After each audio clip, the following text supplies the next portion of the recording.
Hey, don't do that. If you're gonna steal $3.1 million, don't give it to your man. Steal it for yourself, okay? That's the lesson number one here. Also, people shouldn't be that inspired by Bonnie and Clyde. They die. About a girlfriend. When I was in grade 8, I had this Afrikaans teacher who she always had a bar of chocolate and it had mint on it, and I was like, I want to be like that someday. I want to carry chocolate to work, because I've always been completely obsessed with chocolate. Let's get on with the video. Let's go. First, we have to meet a girl named Heather. Heather is in her early 20s. She works as a nurse's assistant at a clinic where they are actually taking care mostly of HIV patients because of the era back then. As we all know, there was an HIV pandemic, which is a bit contained now. And in the early 90s, she met a boyfriend, a man who became her boyfriend. This would be a sort of like a Bonnie and Clyde collaboration. And this is how it happened. Heather is not coping in her work. So she's looking for an escape. She starts by taking drugs given to her by a girl at work. And this becomes sort of like a habit of some sort, but it's not enough. She's also going to bars, taking bars, taking alcohol as well, mixing it with the drugs. But ain't nothing tops adding a man to that. So one day Heather is in a bar, and this voluptuous, good-looking bad boy walks up to her and starts a conversation with her. This is when she becomes infatuated by this man, who turns out to have been in prison. Bad boy alert.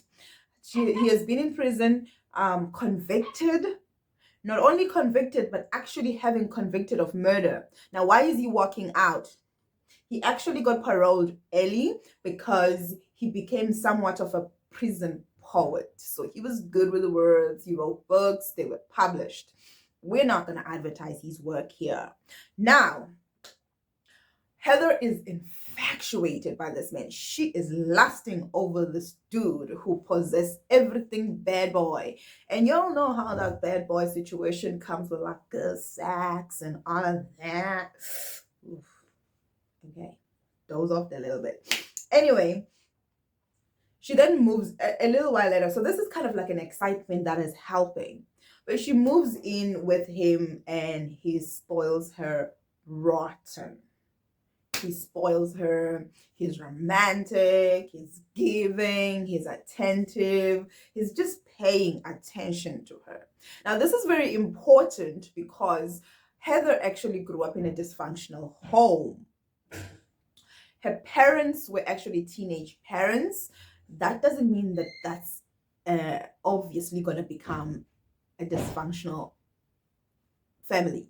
No, but they were teenage parents. They went on like a rampage of bad decisions, or it just went worse and worse. They were taking drugs, and then her mother is no longer in the picture. So her dad, who's too not grown enough to take care of the child, both by age and emotionally, and just by maturity on his own, he hasn't been grown enough to take care of a child. So, she feels neglected. She feels like the world is not giving her enough attention. So here comes this bad boy, ex-con, who is absolutely alluring by his looks and his reputation. And he takes care of Heather. He takes care of her needs. He takes care of her emotions, and he takes care of her sexual needs. It's overwhelming. She sucks it all up. She knew at this time that he had a criminal record, and I guess she didn't care. So the first time Heather do a Bonnie and Clyde style is when Roberto, who's actually the boyfriend now, takes her to a mall where he ends up robbing a shop there, and they run off together. So Heather is like looking at the stuff they stole and she's like excited about this watch. And he says something very significant for criminals, I say. Jewelry is easier to track, but money, once the money lives its own, because that's how money works, right? Money is about being exchanged from hand to hand. So they end up throwing away all the jewelry and keeping the cash. After some time, Roberto actually suggests that Heather looks for a job, but he's very specific about where she should look for a job, which is the red flags were there from the beginning. He says she should look for a job at a security company.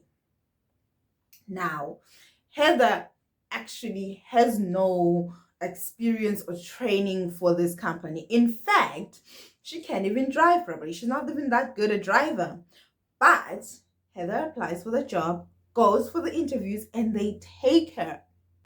Heather ends up driving an ATM service truck, which actually travels around with 3 people, the driver and 2 servicemen who will actually literally take the money to the ATMs or bring it back to the from the ATMs to the trucks. This is not some random truck. It's not a truck carrying cabbages here. This is a money truck. So she's part of that. So when Heather knocks off and goes home, she goes home to this murderous convict who has come out on parole that she's living with, and she's still having her fabulous sex life and everything else, and it's just exhilarating and thrilling. What happens is Roberto goes and hires a garage where they are going to park the truck. So Heather's job is to make sure that she steals the truck and drives it to the garage. But how is she going to steal a truck? She's at work. She made it so simple. They made it so simple, actually. What she would do is, she drops off the employees, as the 2 men that she worked with get off the truck to go and service the ATMs. She will just drive away. Sometimes you couldn't actually park exactly where you dropped off the employees, so she had to drive around.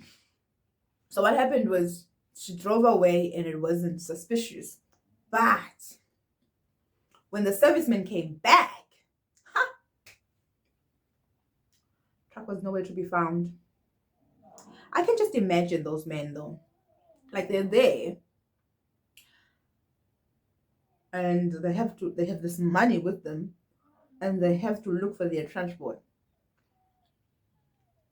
I'm scared of those trucks just looking at them because I know they're sitting ducks for criminals.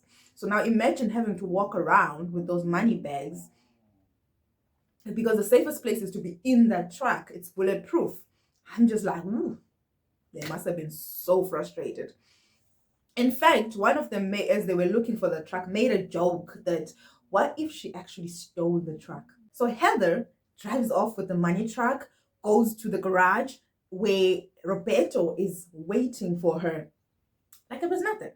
She drove it there and she gets there. Roberto's ready. They offload the money, put it in boxes, and then put on the disguises. Guess what? She has to dress up like an old woman. Roberto had everything detailed down, like ready. So, and then on their way to running off, Roberto actually takes the boxes and he posts them. Say mails them, but it's post. He posts them. So they're not traveling with the money. The money is going to travel by post and they are going to just be on the run. Heather and Roberto, who have just stolen $3.1 million, are now hiding out in Amsterdam. Now, this is where the story, you would think stealing $3.1 million is interesting. This is where the story gets really interesting. Heather actually is supposed to be living the life of a millionaire in Amsterdam. She's not. She's actually working at a hotel to support herself, to support her and Roberto. So, man, oh man, if you're gonna steal $3.1 million, don't give it to your man, steal it for yourself, okay? That's the lesson number 1 here. No, Roberto is actually just sleeping around with other women. He's not even caring that, he's not acting like the you might do or die kind of man, I die where you die, we ride and die together, Bonnie and Clyde. Also, people shouldn't be that inspired by Bonnie and Clyde. They die. They don't ride off to the sunset. They actually die. So not a good example. Now I give you Heather and Roberto.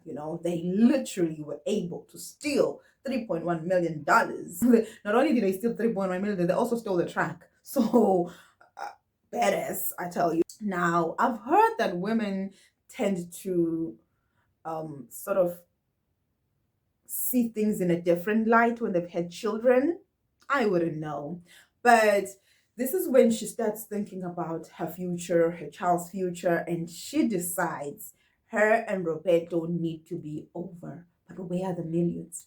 Nowhere to be found. In fact, of all the millions that she stole, she saw a couple of $1,000s. That's it. When Roberto was like, you don't want me anymore, deuces biatch, and he gave her about $2,000-$3,000 and effed off. Really, truly, I repeat, no honor among thieves. Don't be a Heather. Anyway, Heather now has to figure out what to do. Now, Heather's living in Amsterdam. She knows people in Amsterdam. They don't know her by the real name. They don't know she's the Heather that stole money and ran away and is living a life of fugitives. They just Heather's just a friend. So she confides in a friend and they start to figure out how she should go back. And eventually she contacts a lawyer, which helps her to contact her country, and she's able to then slowly negotiate a process where she goes back so she can confess her crimes. She goes back to America with her son and she's convicted and has to serve years in prison, and now she's out. Actually, right now she's out. It was like 5 years, nothing. Still $3.1 million, so 5 years, come back. Have the money though. Lesson number 2. Like, don't give it to your boyfriend is lesson number 1. Lesson number 2 is go serve the time, come back to the money. Like, don't be Heather.